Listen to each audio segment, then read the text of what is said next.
Hello, everyone, and welcome to SCORE Fairfield County's live webinar on IRS resources for small businesses. I'm Bob Hogan, the webinar coordinator today, the business mentor here at SCORE Fairfield County. I'll be your host, and our presenter today is Joe McCarthy, and more on Joe in just a minute. But first, some brief information on SCORE. SCORE is a nonprofit national partner of the SBA, and we offer three primary value-added services to small business owners.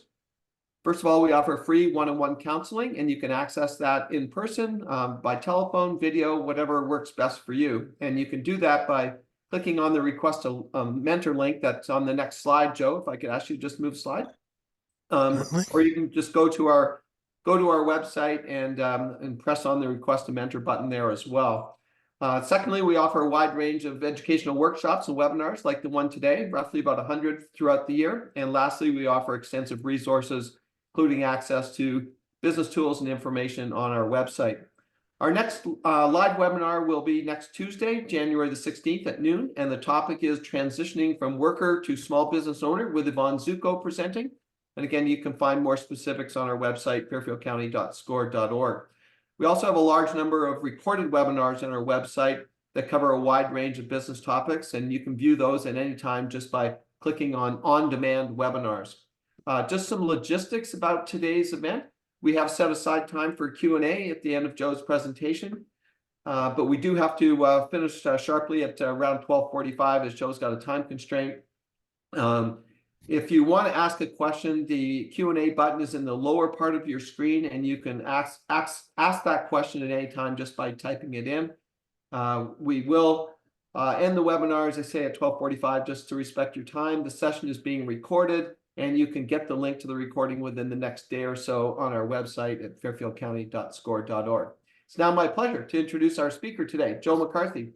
Joe is a Senior Stakeholder Liaison with the Communication and Liaison Stakeholder Liaison Field Division of the IRS. He has been doing outreach for 23 years, and prior to that was a revenue agent with the IRS for over 9 years. Joe is a certified public accountant and has a Bachelor of Science degree in accounting from Quinnipiac College. I'll now turn it over to Joe. Joe, it's all yours.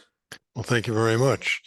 I have to tell you that I am actually presenting from my kitchen.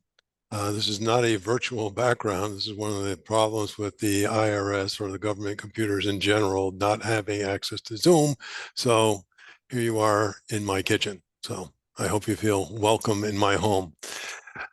With that, I'd like to talk just a little bit about SCORE. I'm a big believer in SCORE. Every small business person that I deal with, I always recommend they talk to SCORE counselors. I'm such a big believer that I have actually done 2 webinars for National SCORE, one on the step-by-step on how to pay business taxes online, and the other one is small business taxes strategically to avoid one big tax bill. They're both about a half an hour long. So I very much encourage you to view them if in fact you have questions about paying your taxes electronically. They're really very good. I will tell you that the one that deals with the electronic federal tax payment system is slightly outdated in that now you have to verify your identity using a product called ID Me before you're able to use the electronic federal tax payment system or EFTPS. So with that in mind, I also want to say that I know the SCORE counselors in Fairfield County are very good. The one that I know personally is Joe Dageston. He used to be my boss at the Internal Revenue Service. So if Joe is any indication of the quality of mentors they have in Fairfield, then you are in very, very good hands. Okay, let's move on. So while I'm on the topic of talking about taxes and paying taxes, I'd like to tell you about EFTPS and IRS direct pages in case you don't want to watch my videos on them. They're excellent tools for small businesses. These are important tools as one of the most common problems the IRS sees with small businesses are businesses getting behind on their tax payments. Basically, when making quarterly estimated tax payments, when it gets to the end of the quarter, some small businesses don't have enough funds to cover their tax liability as the money was spent on other operating expenses like lighting or insurance or car expenses, whatever. In those cases, the IRS recommends that you make smaller but more frequent payments, similar to making yourself, as it was like if you were an employee, making estimated tax payments on a weekly, biweekly, or monthly basis. So it might help better manage your cash flow in making smaller but more frequent payments. And that way you don't come up short at the end of the quarter. And one of the great things about EFTPS, or a number of great things about EFTPS, is they can be used to pay any type of federal taxes: personal taxes, business taxes, payroll taxes, excise taxes, etc. You can make up to 5 payments in advance. You can make payments more frequently than once a quarter, as I just mentioned. You receive a confirmation for your payment, and you can look at your payments for the last 16 months. Great thing about EFTPS is it stores your bank information, so you don't have to re-enter your bank information every time you schedule a payment. However, in order to use EFTPS, you must register in advance, and you must schedule payments by 8 p.m. the day prior to making the payment, or actually prior to the due date of the payment. So it's a great tool. If in fact you have your small businesses has, like say, it's incorporated, you might have to have a separate EFTPS account for yourself as a person, and then a separate account for your corporation or your business. So just be aware of that, depending on the type of taxes that have to be paid. So as I mentioned, one of the things that you have to do in order to use EFTPS is to validate your identity using a third-party service called ID.me. And we've had mixed results or mixed feedback on the ID.me. Some people think it's very difficult to get through the process. Some people say it's a breeze. I think it really depends on your familiarity with your comfort level with technology. So there's 2 different ways of doing it. One is you can use a cell phone, upload some information to the ID.me website, and then have like a little video, selfie video, and they match your documentation, your driver's license, passport, whatever, to the picture that's in the video, and your ID is verified. However, if you have problems with that, and there have been numerous people that have had problems with that, you can also go for a video chat with an ID.me representative. So you would, again, upload information to the ID.me website. Then what you would do is you would have a very short, 1 or less than 5-minute video chat with an ID.me representative, and that way you get through the ID.me process. So there are instructions on the IRS website. There's also instructions on the ID.me website on how to go about validating your identity. And you're going to need validating your identity through ID.me is not just good for EFTPS, it's also good for if you want to register for an IRS online account. Also, Social Security uses ID.me, and there's a lot of government entities that use ID.me. So even if you don't want to use it for EFTPS, you might want to go through the ID.me process for other government entities that use ID.me to verify your identity. Okay, with that, let's get into something else. Another way of making payments is using IRS Direct Pay. Now, IRS Direct Pay is similar to, but not the same as EFTPS. And again, I always recommend EFTPS, but there are certain advantages to using IRS Direct Pay as well. So one of the great things about IRS Direct Pay is you don't have to register in advance to use IRS Direct Pay. You can only use IRS Direct Pay to pay personal income taxes, estimated taxes, and self-employment tax, though. So there is a limitation. So if you're making corporate tax payments or payroll tax payments, they cannot be made using direct pay. You can also, unlike EFTPS, where you have to schedule a day in advance, with IRS Direct Pay, you can make a same-day payment as long as it's made before 8 p.m. on the day of the payment. And you can only schedule one payment at a time using IRS Direct Pay, unlike EFTPS, where you can schedule up to 5 payments in advance.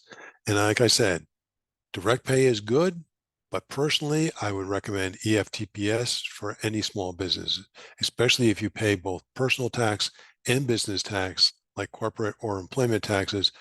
You will need to have an EFTPS account. And like I mentioned before, you might have to have 2 EFTPS accounts, one for your personal account and one for your business.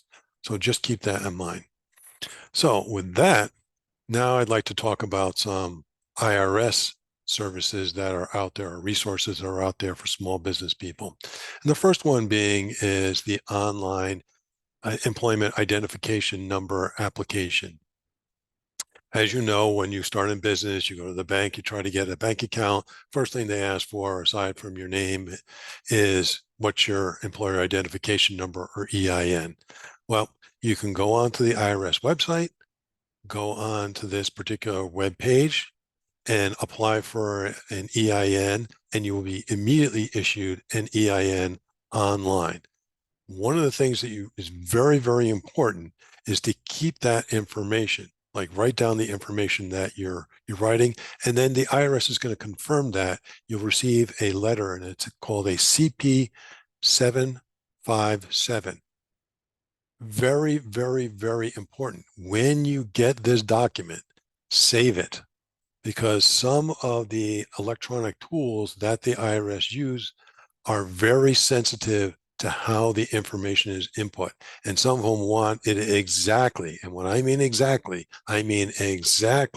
the way you have it on your EIN application. Like if you put in 123 Main Street and you spell out street, and some applications, that electronic applications that the IRS has, wants to see 123 Main Street, STREET. And if you put in 123 Main ST, it's not going to work. So please keep that CP 757 that gives you the information related to your EIN. Put that in a safe place, because you might need that at some future date.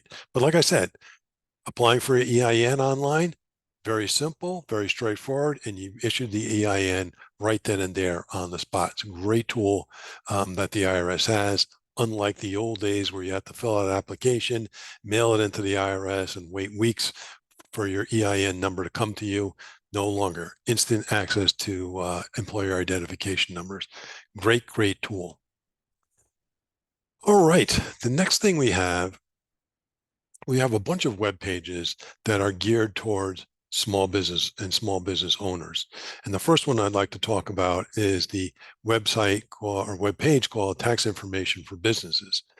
So this particular website is like a gateway to other information on the IRS website, and it covers a wide variety of tax topics that apply to small businesses, including employer identification number, employment tax, estimated tax payments.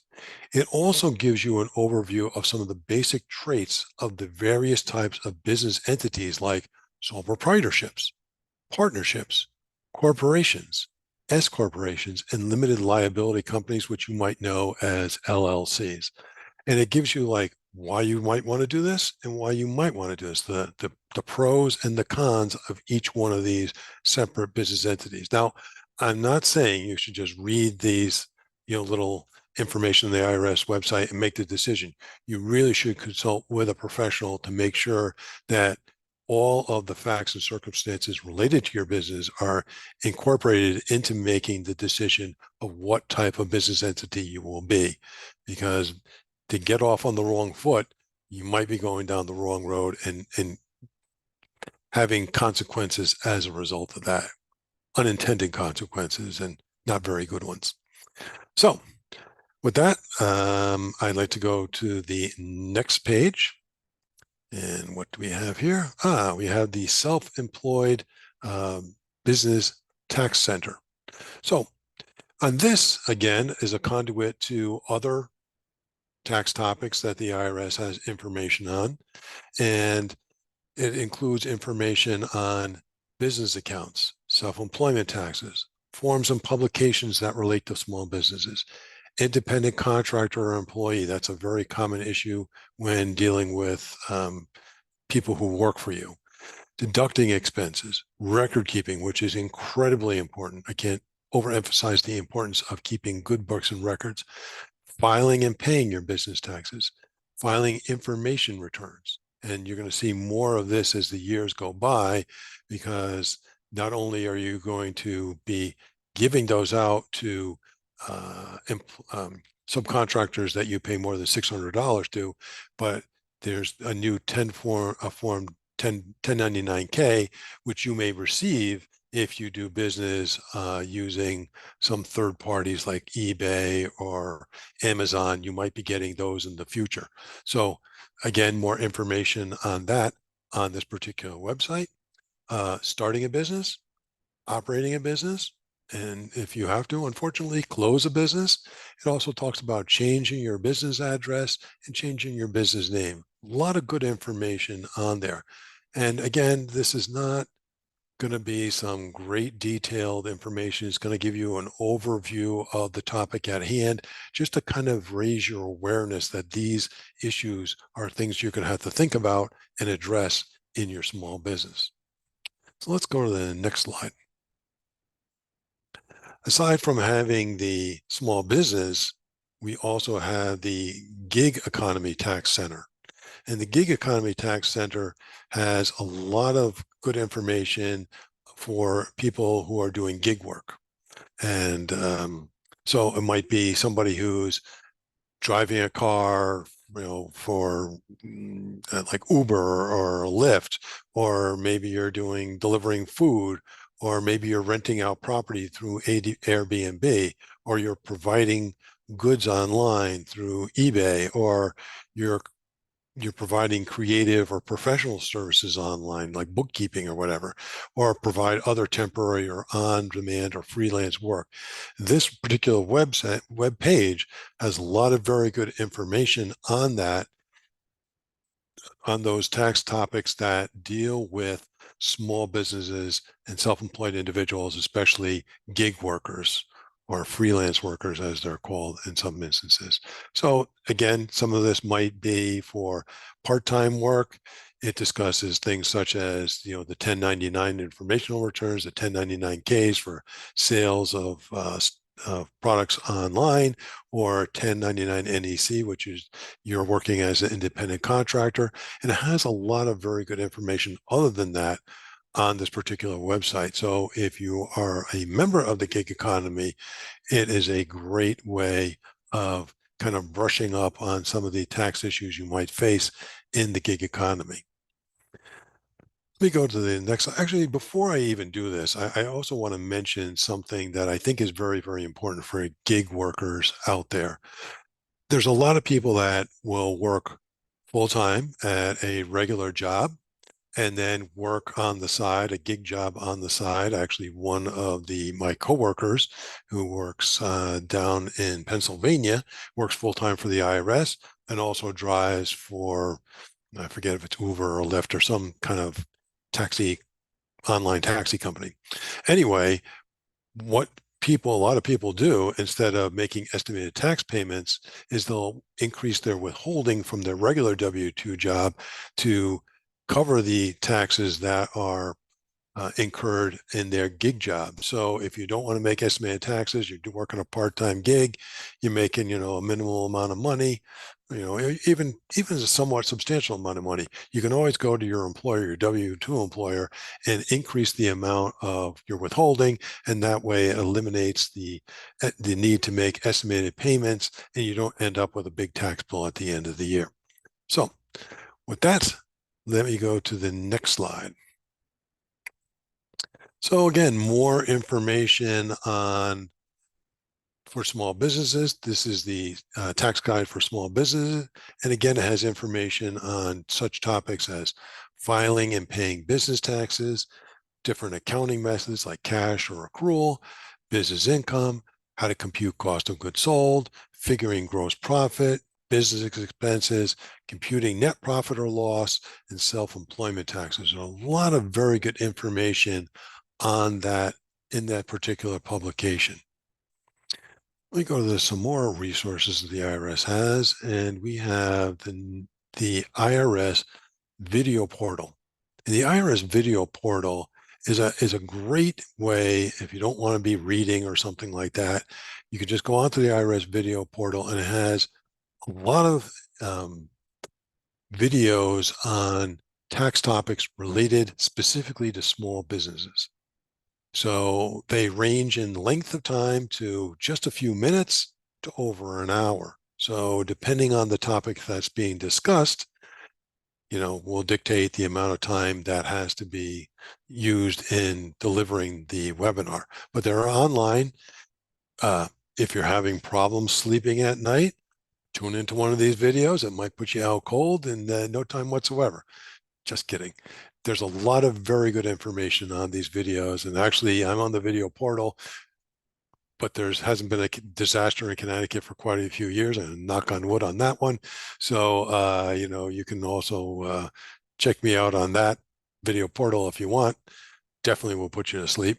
But the good thing I said before is that there's a lot of good information specifically targeted at small businesses. As you can see, when you look at the top of the slide, there's ones for individuals, businesses, tax professionals, a variety of topics. But again, the ones that are targeted at small business are very, very good. Highly recommend them. And again, you can pick the topic if you don't have employees, and let's say there's one on employee taxes and making federal tax deposits. Obviously, you don't have to look at that. You just pick the ones you want, and then you can watch them. Okay. Another thing that we have is the online small business workshop. And if you look to the left of the screen, you can actually see the different lessons that we have in the small business business tax workshop. And they're really great. They're very short, a very broad overview. But if you have no idea about taxes whatsoever, you really would do yourself a lot of good by just watching a few of these short videos. It kind of will raise a lot of issues in your mind. So even if you don't prepare your own tax returns, which 80% of small businesses don't, it will allow you to have a more informed conversation with your tax professional when you're speaking with them at any given point during the year. So in the chat, there is the question, what is the link to this site? And you can either do one or two things. I sent a resource materials out to SCORE, and they have that, which has links to all of these things. Or if you just want to go to the IRS website, you can type in IRS video portal, or you can go to Google and type in IRS video portal, and this page will pop right up.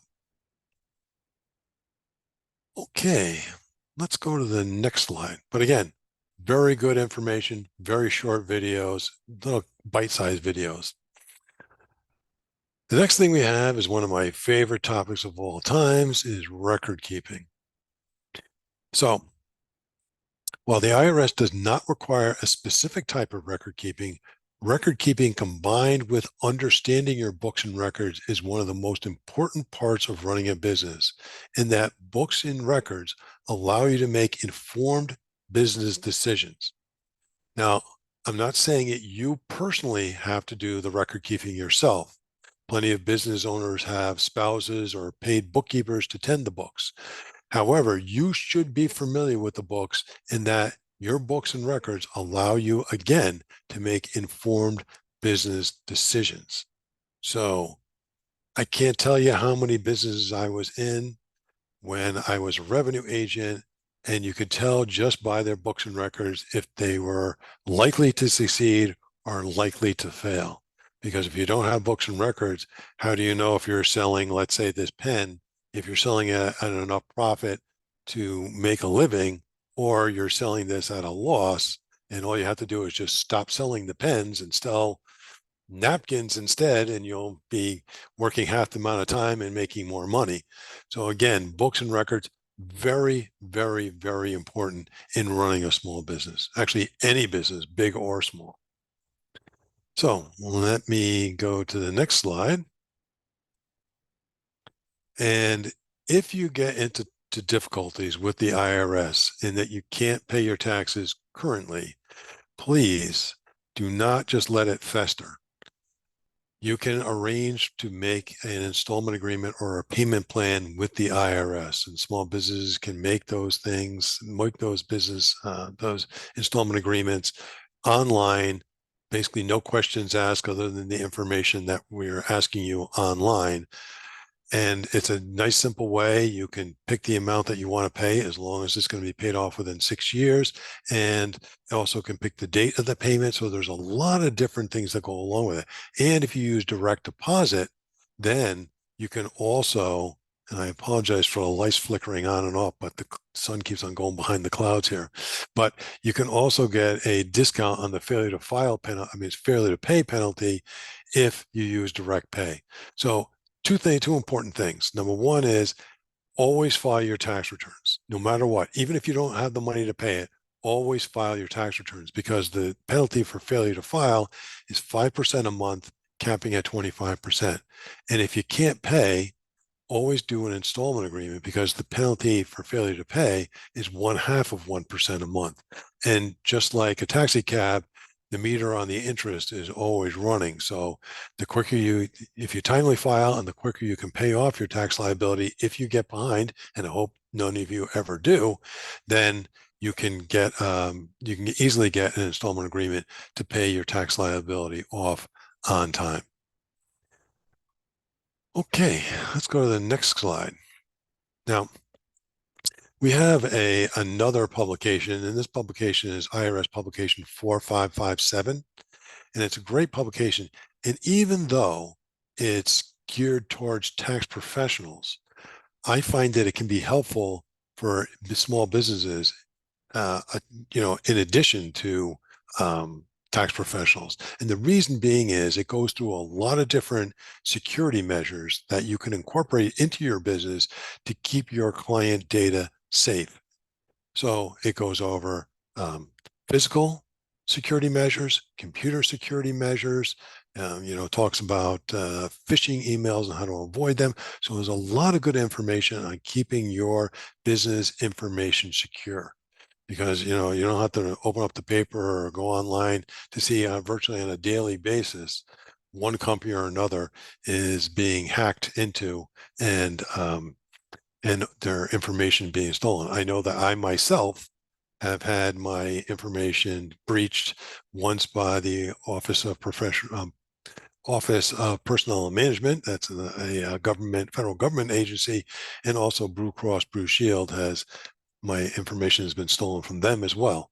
So again, don't think you're exempt from having your system broken into. I know that I deal with a lot of tax practitioner data breaches throughout the United States, and we have a few hundred of them each year. So make sure that your client data is secure. And publication 4557 is a great way to go about doing that. And the great thing about it is, actually, all the publications that I mentioned during my presentation is they're actually pretty short. This one is under 30 pages, and it has like a little checklist of things that to do or is now completed. So it's great kind of monitoring your progress on keeping your information secure.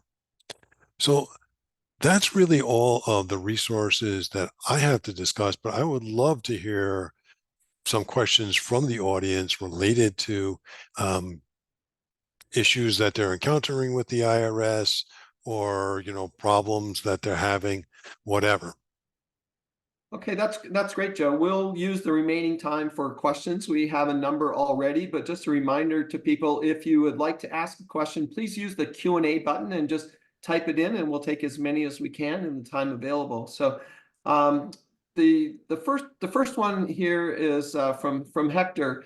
Do you know if an S corporation should pay estimated federal taxes from the owner's personal checking account or from the corporation's checking account? Okay, well, if you're an owner, if you're an S corp shareholder, basically you are considered to be an employee of that entity. Unlike, if you have, let's say, a Schedule C, or you're working for a partnership, those you are basically considered to be self-employed, and like say a Schedule C, you would report your self-employment tax on a Schedule SE. With an S corporation, you are considered to be an employee of that corporation, and so you would have normal payroll. So there's basically a number of different types of taxes you could have if you have an S corporation. So you could have, you file your S corporation, and that profit from that S corporation would flow on to your personal return, and any increase in income would be taxable at the individual level. But separate from that, you'd have employment taxes that would be paid by the S corp. Okay, great, very, very helpful. Next one is from Bill. Does the EFTPS make a payment feature, one, become a portal to their other pre-existing electronic payment sites, or is it their own payment system, and does it permit credit card payments? Okay, let's start at the beginning. EFTPS is a treasury product, but it's run by a large bank, and I can't remember which one runs it, does all the payment processing, but that is a separate standalone product. So if you wanted to use EFTPS, there's one login portal.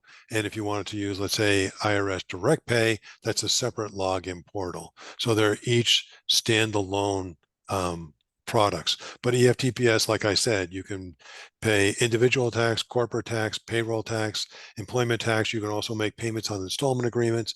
It's a great, great product. If you don't use it, I highly, highly, highly recommend it. Did the second part of the question, does it permit credit card payments? Does it permit credit card payments? I don't believe that it does. It's usually a direct debit from a business checking account. The reason being is that if you want to make a credit card payment, and you can, you also, in addition to the payment of the tax liability, you have to pay a credit card service fee. And that kind of pulls it out of the EFTPS. I'm trying to remember.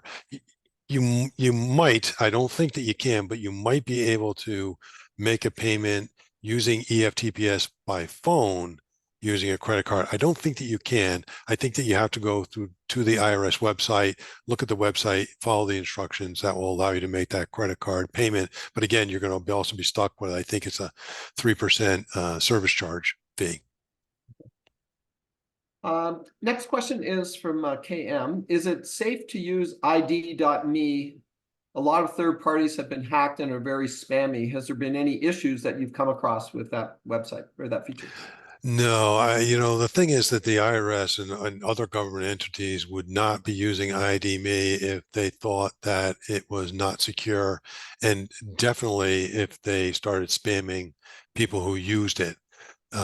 So if you're asking me, I know a lot of tax professionals that have used ID.me in order to get access to client information and the electronic tools we have specifically for tax professionals. And I've heard no complaints about being spammed or that their information being stolen at all through ID.me. Yeah, great to hear. Next one is from Maura. From what you've described, it sounds like direct pay might be the best/easiest for the sole proprietor LLCs that just pay personal tax and self-employment tax. It can be, but like I said, if you're making estimated tax payments, you are going to have to log into the system every quarter and also input your bank information every quarter. So it's almost like you make a payment, it wipes the slate clean. Now you go in and it's like, oh, it's you again. Or it's not, oh, it's you again. Oh, a brand new customer. So you have to input all your information again. So, I mean, if that's okay with you, that's totally fine by me. But if you want to use EFTPS, again, you have to register in advance, but you can do advance payments. And if you want to go in, on a weekly basis into EFTPS, you can do that, but it also has your bank information already pre-input. So unless you change your bank, you just go in, say, I want to pay my 1040 estimated tax payments, and this is the day I want to do it. Boom, done. So it's up to you. whichever way you're more comfortable with, is the easiest for you, that's the way we want you to do it. But it sounds like there's some advantages maybe potentially to EFTPS. Yeah, I mean, like I said, I always recommend EFTPS because I find it to be the better product for small businesses. But if you're just in the gig economy and you just don't want to be bothered registering for it, I understand that. IRS Direct Pay, it's a fine way to do it. Okay. A second one from Maura. I've heard mixed feelings from people about if a sole proprietor LLC needs an EIN or if it's okay just to use SSN since it's just one person in personal taxes. Does the IRS have a preference? So I think the question is, do you need an EIN if you're just a sole proprietor? Um, are you required to get one? No, you are not. You can use your SSN, but I would always recommend using an EIN. And the reason being is sometimes you have to give out your information. Let's say if you're giving out, you employ an independent contractor to do some work for you, and you have to issue a 1099 to that person or that business. You want to have an EIN so they don't have your social security number. So in my opinion, and again, I would always recommend to get an EIN. And the other thing is this, that if you're running a business and you want to open a business checking account, the bank is going to require you to have an EIN. So even if it's not an IRS requirement, they're going to require you to get an EIN. But just to protect yourself, I would highly recommend that you're getting an EIN. And that rule might vary from state to state because an LLC, you have to remember, is not a creature or creation of federal statute. It's a creation of a state statute. So you really have to follow the state rules. So even if the IRS doesn't require it, state of Connecticut might require it. But even if it's not required, personally, I would get an EIN. You just go online, you apply for it, you get it instantaneously, it's done. And that way you don't have any problems whatsoever. I think that's great advice, Joe. Here's one from Maria. When you were talking about EINs, if you had a different address when you got your EIN, do you use the old address when you have to do other documents? Because you were talking about having it exactly the way it was there. Well, you can always update your EIN. So you can put in like a change of address form. There's a lot of different ways of doing that. And again, you can go to the IRS website or you can just go to Google. I need to change my EIN address and it'll shift you to the IRS website and you'll be able to find that there. I will caution you, anybody that's on this video, that going to the IRS website and using the search box leaves a little bit to be desired. So when I search the IRS website, I use a normal search engine. I put in IRS, then I put in what I'm searching for, and it takes me right to the page where if I input something into the IRS search box, it might give me something that is completely unrelated. So until the IRS improves their search mechanism on the website, I would use one of the normal search engines out there. Here's one from Melissa. I'm not sure we have time to address this, but she says, are you able to address a 1031 exchange question, or is this not the proper venue? Probably not the proper venue. That is a specialty area within the IRS. Agreed. We do have a lot of good information on our website related to property exchanges. And believe it or not, we have a email service that deals with the people that you can contract with in order to do a like-kind exchange. There's a certified, I forget what the term is, but it's something like certified like-kind exchange transferees or something like that. Well, it's a third party that will hook up two parties and exchange the property. But the like-kind exchange, the 1031 code section, no, I'm not an expert in it. I wouldn't hazard a guess on that because I would probably be wrong. Okay. We got a few minutes left here. Here's one from Leanne. Are there similar resources from the IRS for nonprofit 501c5 groups? There are some. There's a whole separate web component within the IRS website that deals with nonprofit organizations. So it's not just the forms. I think it's the 1021 form where you apply for nonprofit status, but it also has a lot of very good information. And believe it or not, there is actually a toll-free number that you can call and ask questions related to nonprofit organizations that's specifically for nonprofits, not the normal IRS 800 529-1040 number. I'm sorry, 829-1040 number. So it's a very specific number. I don't remember the number off the top of my head, but it is on the website. And if you Google it, I'm sure you can find it. Oh, did I say Google? I meant to say search a search engine, because we can't really tell anybody about private industry. That's okay. Is there a division that helps low income new startup businesses do taxes?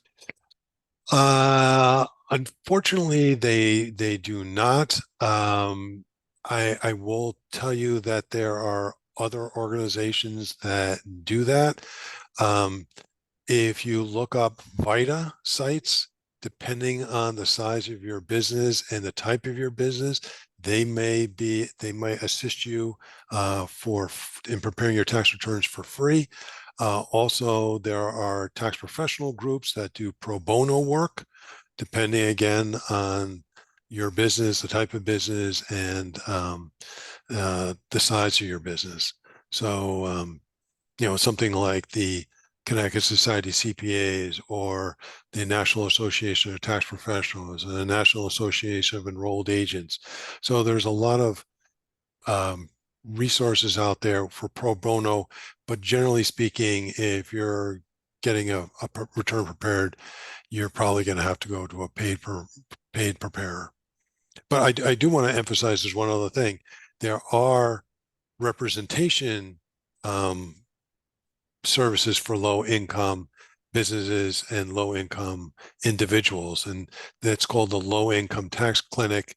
One is located at Quinnipiac University, and the other one is located up in at UConn. So if you're running into problems with the IRS, with an audit or a notice or something like that, they can represent you. So very, very important. Okay, maybe we'll take, we have time for one more here. It's somewhat related from Joanne. I have an LLC. I have zero business income, but I have expenses. Do you recommend filing through an accountant, or can I do this myself to save money? That's a difficult question to answer, because I don't know how familiar you are with preparing tax returns. If it's a LLC and it's a disregarded entity, which means you're going to file a Schedule C and all you have is expenses, I would say that you can probably do that as long as you don't mind, making a time commitment to do so. I would advise you, though, to look up startup expenses at the IRS website, because some expenses that you incur can be deducted currently and some have to be amortized over 5 years. So just be aware that some startup expenses have to be taken over a number of years, while other ones can be taken immediately. Okay, well, unfortunately, we are out of time, so that's all the time we're going to have for questions today. Just as a reminder to everyone, the webinar has been recorded and the materials will be available within the next day or so on our website on your on-demand webinars. And our next live webinar is next Tuesday, January the 16th at noon. And the topic is transitioning from worker to small business owner, with Yvonne Zuko presenting. And again, there's more specifics on our website. Again, if you'd like to take advantage of the free one-on-one counseling, you can do that using the yellow bit.ly link on the screen, or just go to our website and click on the Request a Mentor button. And if I could please ask you to fill out your evaluations, that'll be sent when you sign off. We'd really appreciate the input. And on behalf of SCORE, thank you all for attending today's live webinar. And in closing today, a big thank you to Joe McCarthy for presenting. Very informative webinar today. Lots of questions. And thanks again, Joe. And Thank you. Have a great day, everyone.